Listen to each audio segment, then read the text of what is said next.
Hello, I'm Dr. Shalaka Joshi, a breast surgeon and associate professor at the Tata Memorial Center, Mumbai, India. I'm presenting the results of a randomized controlled trial to introduce a decision aid for early breast cancer patients who have to choose between breast conservation and mastectomy. I have no conflict of interest to declare. Shared decision making is necessary in oncology for patient centered care.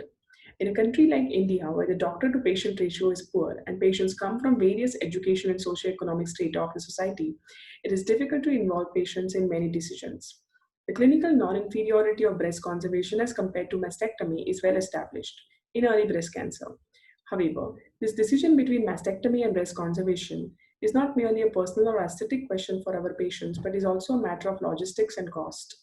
Within these constraints, we wanted to develop an easy to use tool to be used outside the surgeon encounter to enable these women diagnosed with early breast cancer to make confident decisions about one of the most important aspects of their treatment of breast cancer.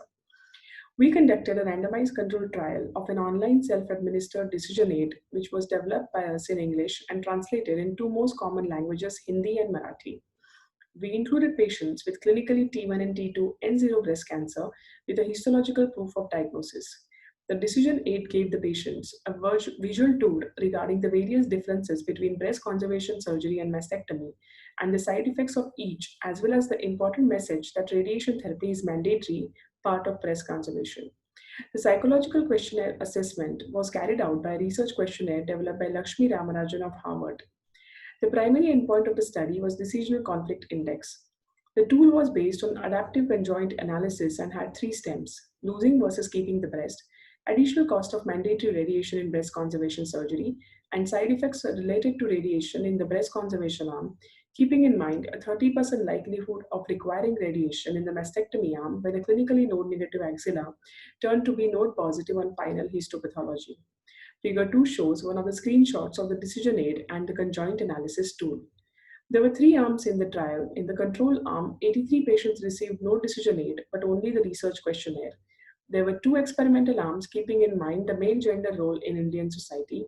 In experimental arm 1, 84 patients received the decision aid and the study questionnaire alone.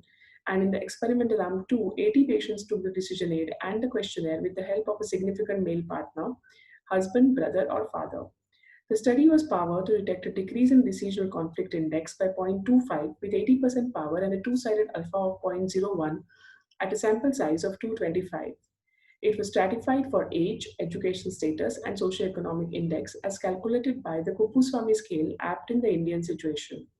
With a median age of 48 years overall, nearly half the women were less than 50 years of age, 44% had less than class 12 education, and 60% belonged to lower middle, and middle socioeconomic status.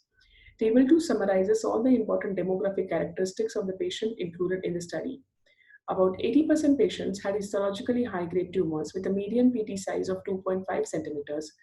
Around 65% were pathologically N0 and another 27% were N1. More than 80% patients underwent breast conservation surgery in all three arms. 80% of patients underwent surgery of choice as determined by the output of the Navya tool. DCI was calculated as a score ranging from 1 to 5. It was 1.34 in the experimental arm 1 as compared to 1.65 in the control arm, with a Cohen's d of 0.49. Similarly, it was 1.30 in experimental arm 2 as compared to 1.65 in the control arm, with a Cohen's d of 0.54. Both comparisons showed a statistically significant reduction in DCI in the experimental arms as compared with the control arm. We conclude a positive study and that the online self-administered adaptive decision aids used out of the medical encounter can reduce decisional conflict and increase access to shared decision making for every patient, especially in countries with low doctor to patient ratio. Thank you.